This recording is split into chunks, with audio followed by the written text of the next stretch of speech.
Good morning, dear students. Welcome to PN Amarsi e-learning classes. Chapter number 14, The Shelter. Kindness is a virtue. We see many people around us who require our help. हम कई बार ऐसे देखते हैं कि लोगों को हमारे आसपास देखते हैं कि लोगों को हमारी मदद की ज़रूरत है, but most of the time we turn away from them. पर कई बार हम ऐसा करते हैं, हम उन्हें अनदेखा करके वहाँ से बिना मदद किए चले जाते हैं. If every one becomes helpful this world would be a different place.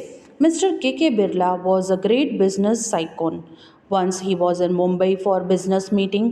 He had a busy day with just about half an hour to spare between his appointments. He did not want to miss his daily walk. In a desperate hurry, he put on his walking shoes and left the hotel. When he started the walk on Marine Drive, he suddenly realized that he had forgotten to bring the umbrella. He looked at the sky. It was cloudy, but it was not raining yet. He only wanted to take a short walk on Marine Drive and then return to the hotel. तो mister Birla जो एक बहुत बड़े businessman थे, एक बार वह business meeting के लिए बॉम्बे गए. जब उनका बिजी शेड्यूल चल रहा था, उसमें से उन्होंने अपना आधा घंटा निकाल कर डेली वॉक जो थे वो अपना मिस नहीं करना चाहते थे, और वो उन्होंने अपने जूते जो थे वो उतारे और होटल छोड़ दिया. वॉक करने के लिए वो तुरंत मेरिन ड्राइव पर चले गए, और जब वह वॉक करने गए तब वह अपना छाता भूल गए. तब उन्होंने आसमान की ओर देखा तो क्लाउडी था, बट बारिश नहीं हो रही थी. लेकिन वह एक छोटा सा वॉक करके होटल वापस आना चाहते थे. After he had walked for about 10 minutes, it started drizzling. He cursed the Mumbai weather and looked around. A little ahead, there was a small hut, a sort of an improvised cabin. The Marine Drive path for the people to walk was under repair. तो जब वो 10 minute के लिए walk करने गए थे, तब वहाँ पर बारिश जो थे, आसमान में जो बादल थे वो गड़गड़ाने लगे और वो मुंबई के वेदर को कोसने लगे. अ लिटिल हर्ट, थोड़ा आगे जाते ही उन्होंने देखा कि एक छोटा सा हट है, एक सॉर्ट ऑफ छोटा सा cabin. The Marine Drive path for people to walk was under repair. तो मेराइन ड्राइव का जो रास्ता था वो लोगों के लिए रिपेयर हो रहा था.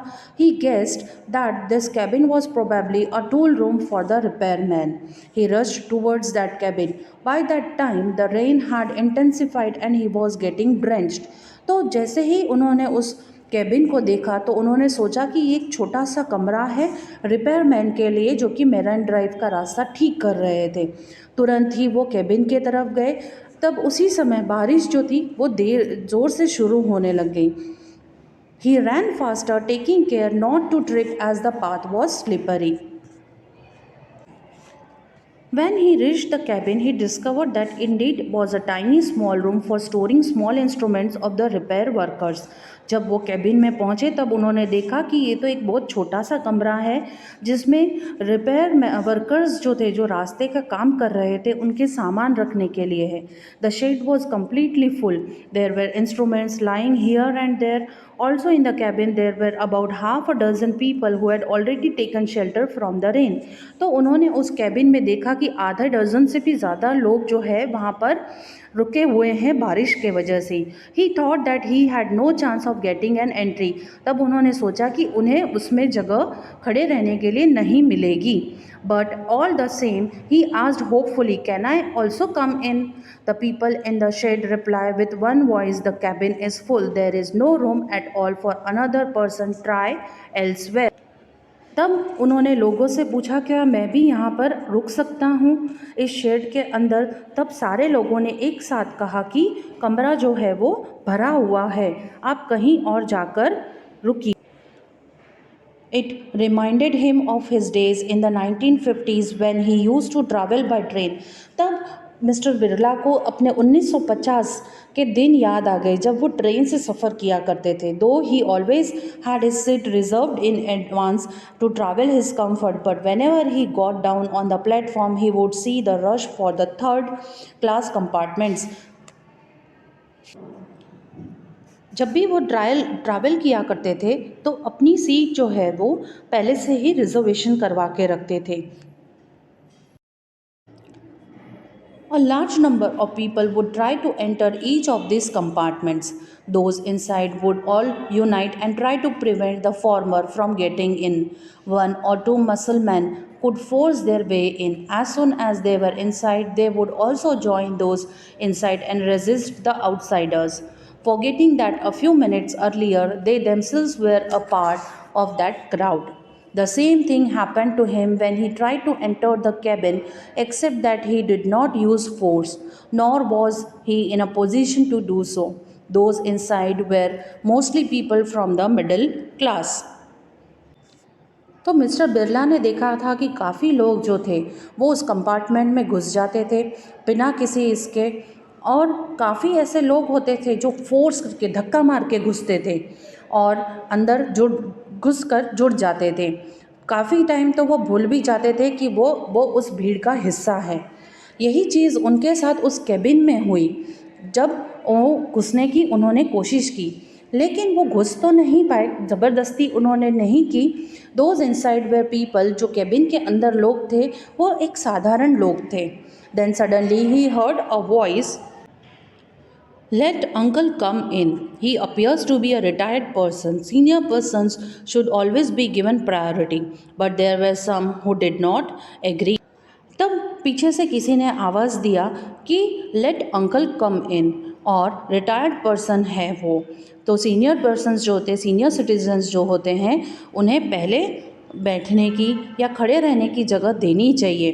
पर काफ़ी लोग जो ऐसे थे जो इस बात से सहमत नहीं. Another voice said, "This cell is completely full. Where is the space in it?" तब दूसरे किसी ने और आवाज़ देकर कहा कि यह जो सेल है, कैबिन है, वो पूरा भर चुका है, यहाँ पर कोई जगह नहीं है. Then a third voice put in, "The person who wants uncle to come in should himself go out. In that case, uncle can certainly come in the shed." तब तीसरे किसी आदमी ने कहा कि जो भी कोई इंसान चाहता है कि अंकल इस कैबिन के अंदर आ जाए, तो उसके लिए उन्हें पहले बारिश में जाना पड़ेगा, बाहर खड़े रहना पड़ेगा, तभी अंकल जो है वो उस शेड, उस केबिन के नीचे आ सकते हैं. But the first voice was firm. He brushed aside all these objections. He said in an authoritative voice, "There are some instruments lying for repairs in a scattered manner.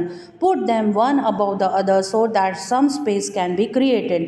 तभी पीछे से एक आवाज़ आई ज़ोर से कि यहाँ पर जो भी सामान जो है, इंस्ट्रूमेंट्स जो है, इधर उधर बिखरा हुआ पड़ा है, उन्हें अच्छे से रख दिया जाए जिससे कि जगह हो जाए. After some mumbling, the others followed his instructions and so के बिरला was squeezed in. तो लोगों ने उसकी बात सुनी और जो भी इंस्ट्रूमेंट्स इधर उधर बिखरे हुए पड़े थे उन्हें सही तरीके से रखा और मिस्टर बिरला को अंदर आने दिया. The rain was pouring, he was getting drenched, it was dark inside and he could not see who his benefactor was. तो बारिश जो थी वो तेज़ हो चुकी थी, he was getting drenched, भीग चुके थे, और अंदर जब वह घुसे तब कमरा जो था वो पूरा अंधेरा था कमरे में, जिसके कारण जिसने उनकी मदद की थी उसे वो देख नहीं पा रहे थे. Again the same voice boomed, "uncle, you are getting wet. Please come at the back. One of us can go in the front." He was indeed getting wet in the showers. The man came forward and pushed him in. He stood at the entrance. When the shower became more intense, he took out his umbrella and opened it. He put the umbrella outside the door so that everyone could be guarded from getting drenched as far as possible. After some time, the rain stopped, but a little drizzle continued. Mr. Bella said to him, "Many thanks, I take your leave now." But the man would not listen to him. "No, uncle, you cannot go alone. It is still drizzling. I will come with you." He opened his umbrella covering. Mr. Birla fully and himself partly. Mr. Birla could not see him clearly. He was a well built young man in his late 30s, slightly lean, but with an athletic body.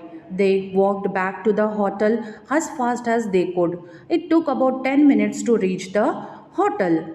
When they reached the hotel, he said, Birla Sahib, I feel relieved you are back at the hotel safe and sound. Mr. Birla was surprised. He asked the man, How did you recognize me? He said, I am very fond of watching TV. I have seen you speaking in the parliament. Who are you? Mr. Birla asked. तो उस छाते में mister Birla को उस आदमी ने पूरी तरीके से ढक लिया और खुद जो था वो आधे से ज़्यादा छाते से बाहर रहा। लेकिन तब मिस्टर बिरला उसे ठीक से देख पाए, तब उन्होंने देखा कि वह तो 30 साल का एक नौजवान था जो कि एक एथलेट बॉडी थी उसकी, और दोनों ही 10 मिनट के अंदर जो थे वो होटल में पहुंच गए। तब उस आदमी ने पहुंचाने के बाद कहा, बिरला साहब, आई फील रिलीव्ड, अब मुझे शांति हुई कि मैं आपको सुरक्षित पहुंचा पाया। तब मिस्टर बिरला चौकन्ना हो गए। उन्होंने उस आदमी से पूछा कि तुम मुझे कैसे पहचानते हो? तब तब उस आदमी ने कहा कि मुझे टीवी देखने का बहुत शौक़ है और मैंने आपको पार्लियामेंट में बोलते हुए सुना है। तब मिस्टर बिरला ने उससे पूछा कि आप कौन हो? He said, I am a physical trainer, sir. I have a rented place where I run a health club. Every day about 50 to 60 people come and do exercises at many club. I have all sorts of instruments required. I have 2 assistants to help me. We teach jiu-jitsu and karate. I earn enough to live a comfortable life. तो उस आदमी ने कहा कि मैं एक physical trainer हूँ sir, और मैंने काफ़ी ऐसी जगह जो है हेल्थ क्लब जो है वो भाड़े पर दे रखी है, जिसमें रोज़ के 50 से 60 लोग आते हैं, एक्सरसाइज करते हैं मेरे क्लब में आके। मेरे पास सारे ऐसे इंस्ट्रूमेंट्स भी हैं और 2 असिस्टेंट भी है। मैं उसमें कराटे सिखाता हूँ और मेरे पास काफ़ी ऐसा पैसा है जिससे मैं अपनी लाइफ आराम से जी सकता हूँ। Mister Birla opened his wallet and offered him 2000 rupees as a reward. He immediately said, No, Mr. Birla Sahib, what I did was a part of my duty. तब मिस्टर बिरला ने अपने पर्स में से 2000 रुपये निकालकर उसे इनाम के तौर पे देना चाहा। तब उस आदमी ने मना कर दिया और कहा कि यह तो मेरे जीवन का एक हिस्सा है मदद करना। I would have done it for any elderly person, और then I had the privilege of doing it for an important and respectable person like you is a matter of prestige for me. But I accept the reward from you. I will fall in my own eyes and also in your eyes. You have expressed your gratitude. That is enough for me. I could serve a great person like you is my greatest reward. तब उस आदमी ने उस reward को लेना मना कर दिया और कहा कि अगर मैंने आपसे ये पैसे लिए तो मैं अपनी नज़रों में भी गिर जाऊंगा और आपकी नज़रों में भी गिर जाऊंगा। ये मेरे लिए बहुत सौभाग्य की बात है कि मैं आपकी मदद कर पाया। Mister Birla immediately withdrew his hand. He was greatly impressed by this man. He gave him his card and said, It is difficult to find a man like you. You stick to your principles and do not stray from the path of morality. Keep my card. If you ever need any help in life, do let me know. I'll be glad to help you out. The young man touched his feet and walked away. तब mister Birla ने उसे अपना card दिया और कहा कि तुम जैसे लोग मिलना बहुत मुश्किल है। तुम अपने प्रिंसिपल्स पर टिके हुए हो। मेरा कार्ड रखो। अगर तुम्हें कभी भी जीवन में मुश्किल आए या मेरी मदद की ज़रूरत पड़े तो ज़रूर मुझसे मिलना। Thank you dear students.